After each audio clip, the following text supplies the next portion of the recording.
Yeah, we went on another adventure. This time it was me, Sterling, Tyler, Jackie, and of course AIDS. We went up there because there was supposed to be a blizzard, but we had no expectations. Mess it up. Cross the state lines through the morning.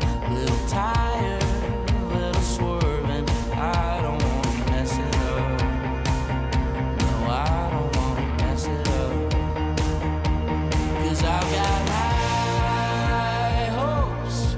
I got high hopes, but they let me down. They usually let me down.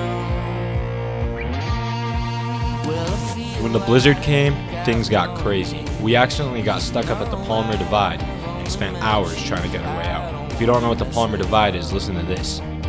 But the Palmer Divide is a little tricky because there aren't any actual markers or signs that show real boundaries. So why does this matter to forecasting? It's one of the most influential factors because of the way the air rises and sinks around it. It can create upslope in the winter, leading to higher snow totals. In the summer, it helps create the Denver cyclone, which leads to more thunderstorm activity. Yeah, we were casually whipping through the Palmer Divide during the fourth largest recorded blizzard in Colorado history. That's pretty cool. We're stuck in the snow! Holy shit.